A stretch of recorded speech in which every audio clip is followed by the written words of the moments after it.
ಬೇಸಿಗೆ ಆರ್ಭಟಕ್ಕೆ ಕುಡಿಯುವ ನೀರಿಗಾಗಿ ಹಾಹಾಕಾರ ಸೃಷ್ಟಿಯಾಗಿದೆ. ಯಾದಗಿರಿ ಜಿಲ್ಲೆಯ ವಡಗೇರ ಪಟ್ಟಣದ ಜನರಿಗಿಲ್ಲ ನೀರು. 6 ಕಿಲೋಮೀಟರ್ ದೂರದಲ್ಲಿದೆ ಒಂದೇ ಒಂದು ಕೈ ಪಂಪ್ ಬೋರ್ವೆಲ್ ನೀರೇ ವಡಗೇರ ಪಟ್ಟಣದ ಜನರಿಗೆ ಆಸೆ.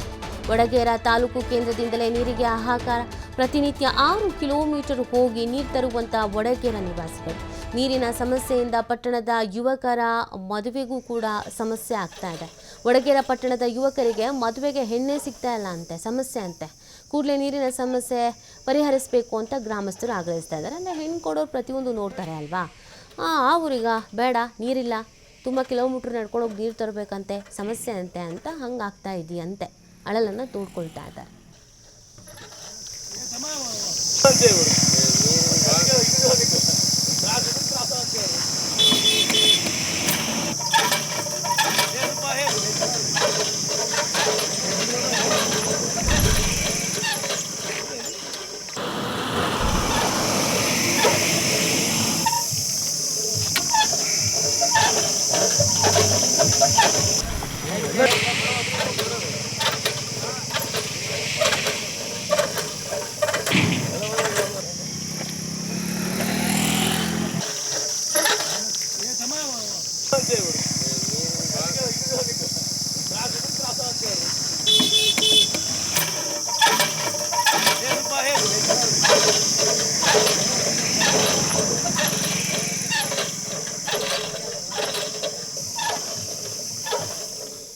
ಇದಕ್ಕೆ ಸಂಬಂಧಪಟ್ಟಂತೆ ಅಲ್ಲಿನ ಗ್ರಾಮಸ್ಥರು ಏನು ಹೇಳ್ತಾರೆ, ಸಮಸ್ಯೆ ಯಾವ ರೀತಿ ಆಗಿದೆ, ನಮ್ಮ ಪ್ರತಿನಿಧಿ ಮಲ್ಲಪ್ಪ ಮಾತನಾಡಿಸಿದ್ದಾರೆ, ನೋಡೋಣ ಬನ್ನಿ. ಬಿಸಿಲಿನ ಅಬ್ಬರ ದಿನದಿಂದ ದಿನಕ್ಕೆ ಹೆಚ್ಚಳ ಆಗುತ್ತಿರೋ ನಡುವೆ ಕೂಡ ಕುಡಿಯುವ ನೀರಿಗಾಗಿ ಭಾರಿ ಪ್ರಮಾಣದಲ್ಲಿ ತೊಂದರೆ ಆಗ್ತದೆ ಅಂತ ಹೇಳ್ಬೋದು. ನಾವೀಗ ವಡಗೇರ ತಾಲೂಕಿನ ಹೆಡ್ ಕ್ವಾರ್ಟರ್ ನಲ್ಲಿ ಇದ್ದೇವೆ. ಇಲ್ಲಿನ ಪಟ್ಟಣದ ಏನ್ ಜನರಿದ್ದಾರೆ ಕುಡಿಯುವ ನೀರಿನ ಸಲುವಾಗಿ ನಿತ್ಯ 6 ಕಿಲೋಮೀಟರ್ ಸಂಚಾರ ಮಾಡುವಂತ ಪರಿಸ್ಥಿತಿ ಬಂದಿದೆ. ಯಾಕಂದ್ರೆ ಹೋಗುವುದಕ್ಕೆ 3 ಕಿಲೋಮೀಟರ್, ಬರುವುದಕ್ಕೆ 3 ಕಿಲೋಮೀಟರ್. ಯಾಕಂದ್ರೆ ಇಲ್ಲಿ ನೋಡ್ಬೋದು ಪಟ್ಟಣದ ಹೊರವಲಯದಿಂದ ಜನರು ರಣ ಬಿಸಿಲಿನಲ್ಲಿ ನೀರನ್ನು ಒತ್ಕೊಂಡ್ ಬರ್ತಿರುವಂತ ನಾವು ಕಾಣಬಹುದು. ಯಾಕಂದ್ರೆ ವಡಗೇರ ಪಟ್ಟಣದಲ್ಲಿ ಯಾವುದೇ ರೀತಿಯಿಂದ ನೀರಿನ ಪೂರೈಕೆ ಆಗದಿಂದಲೂ ಕೂಡ ಹೊರವಲಯದಲ್ಲಿರ್ತಂತ 3 ಕಿಲೋಮೀಟರ್ ಹೋಗಿ ಕೂಡ ನಿತ್ಯ ಏನ ನೀರು ತರ್ತಾರೆ. ಯಾಕಂದ್ರೆ ಬಿಂದಿಕೆಯಲ್ಲಿ ಹೊತ್ಕೊಂಡೋಗಿ ಜನರು ರಣ ಬಿಸಿನಲ್ಲಿ ನಡೆದುಕೊಂಡು ಹೋಗ್ತಿರೋದು ಕೂಡ ನಾವು ನೋಡ್ಬೋದಾಗಿದೆ.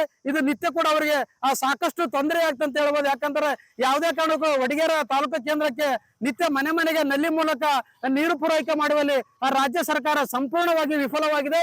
ಹೀಗಾಗಿ ಈ ಜನರು ಕೂಡ ಯಾಕಂದ್ರೆ ಏನು ಒಂದು ಕಡೆ ರಾಜ್ಯ ಸರ್ಕಾರ ಯಾವುದೇ ಕಾರಣಕ್ಕೂ ಬಿಸಿಲಿಗೆ ಹೋಗ್ಬಾರ್ದು ಅಂತ ಹೇಳ್ತದೆ, ಮತ್ತೊಂದು ಕಡೆ ಈ ಜನರು ಕುಡಿಯೋ ನೀರಿಗಾಗಿ ಬಿಸಿಲಿನಲ್ಲಿ ನೀರು ತರುವಂತ ಪರಿಸ್ಥಿತಿ ಬಂದಿದೆ. ಏನಮ್ಮ ನೀರಿನ ಸಮಸ್ಯೆ ಜಾಸ್ತಿ ಆಗ್ತಿದೆ. ಇಲ್ಲಿ ನೋಡ್ರಿ ಸರ್ಕಾರ ನೋಡಿದ್ರೆ ಹೊರಗಡೆ ಹೋಗ್ಬೇಡ್ರಿ ಬಿಸಿಲಿದೆ ಅಂತಾರೆ. ಯಾವ ರೀತಿ ತೊಂದರೆ ಆಗ್ತದೆ ನಿಮ್ಗೆ? ನೀರ್ಲಿ ತೊಂದ್ರೆ ಆಗ್ತದ್ರಿ, ನಮ್ಗೆ ದೂರ ಹೋಗಿ ನೀರ್ ತರಬೇಕ್ರಿ. ಈಗ ನಿಮ್ಗ ಮನೆ ಮನೆಗೆ ಏನಮ್ಮ ಮನೆ ನೀರು ಪೂರೈಕೆ ಆಗಲ್ಲಮ್ಮ? ಆಗಲ್ರಿ, ನೀರಿಂದು ಪರಿಸ್ಥಿತಿ ಬೇರೆ ಬಳಸ ಬೇರೆ. ಈಗ ನೋಡಿ ಈಗ ನಿತ್ಯ ನೀರಿನ ಸಮಸ್ಯೆ ಹೆಚ್ಚಳ ಆಗ್ತದೆ ಅಂತ ಹೇಳ್ತಾರೆ. ಇಲ್ಲೊಬ್ರು ಮಾತಾಡೋದಕ್ಕೆ ನಮ್ ಜೊತೆ ಮತ್ತೊಬ್ರು ಇದ್ದಾರೆ. ಯಾವ ರೀತಿಯಿಂದ ನೀರಿನ ಸಮಸ್ಯೆ ಆಗ್ತದ್ರಿ? ನೀರಿನ ಬಗ್ಗೆ ಬಹಳ ಸಮಸ್ಯೆ ಆಗ್ತದೆ ಸರ್. ವಡಗೇರಲ್ಲಿ ನಾವು ಡೈಲಿ ಇಲ್ಲಿಂದಾನೇ ಒಯ್ಬೇಕು ಸರ್. ನೀರು ಕುಡಿಯೋ ನೀರಿಂದ ಬಹಳ ತೊಂದ್ರೆ ಸರ್.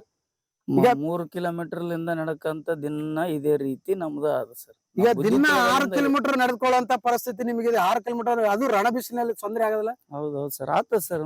ನಮ್ಗೆ ಬೇಕಲ್ಲ ನೀರು ಕುಡಿಯಕ್ಕೆ, ಮಕ್ಕಳಿಗೆ, ನಮ್ಮ ಹೆಂಡ್ರಿಗೆ, ನಮ್ಮ ತಂದೆ ತಾಯಿಗೆ ಬೇಕಲ್ಲ ಸರ್. ಇದು ನೋಡಿದ್ರಲ್ಲ, ಯಾಕಂದ್ರ ಆ ಪಟ್ಟಣದಲ್ಲಿ ಏನಕ್ಕಂತ ಯಾವುದೇ ಕಾರಣಕ್ಕೂ ಅಧಿಕಾರಿಗಳಾಗ್ಲಿ ಯಾವುದೇ ರೀತಿಯಿಂದ ನಮ್ಮ ಸಮಸ್ಯೆ ನೀಗಿಸ್ತಾ ಇಲ್ಲ. ಯಾಕಂದ್ರ ನಿತ್ಯ 3 ಕಿಲೋಮೀಟರ್ ಹೋಗೋದು, ನಿತ್ಯ 4 ಕಿಲೋಮೀಟರ್ ಬರೋದು, ಈ ರೀತಿಯಾಗಿ ನಮ್ಮ ಆರೋಗ್ಯದ ಮೇಲೆ ವ್ಯತಿರಿಕ್ತವಾದ ಪರಿಣಾಮ ಬೀರ್ತದೆ. ಯಾಕಂದ್ರೆ ಮಹಿಳೆಯರು, ಮಕ್ಕಳು ಸೇರಿದಂತೆ ನೀರು ಬರುವಂತ ಆ ಪರಿಸ್ಥಿತಿ ಇದ್ರೆ ಕೆಲವರು ಬೈಕ್ ಇದ್ದವರು ಮಾತ್ರ ವಾಹನದಲ್ಲಿ ತೆಗೆದುಕೊಂಡು ಹೋಗ್ತಾರೆ, ಕೆಲವರು ಸೈಕಲ್ ಮೂಲಕ ತೆಗೆದು ಇನ್ನು ಯಾವುದೇ ಈ ರೀತಿ ನಡೆದುಕೊಂಡು ಹೋಗಿ ನೀರು ತರುವಂತ ಪರಿಸ್ಥಿತಿ ಇದೆ. ಏನಾದ್ರೂ ಜಿಲ್ಲಾಡಳಿತ ಎಚ್ಚೆತ್ಕೊಂಡು ಈ ನೀರಿನ ಸಮಸ್ಯೆ ಬಗೆಹರಿಸುತ್ತಾ ಅಥವಾ ಇವ್ರ ಜೊತೆ ಚೆಲ್ಲಾಟ ಆಡುತ್ತೆ ಎಂಬುದು ಕಾದು ನೋಡಬೇಕಾಗಿದೆ. ಮಲ್ಲಪ್ಪ ಸಂಕಿ, T5.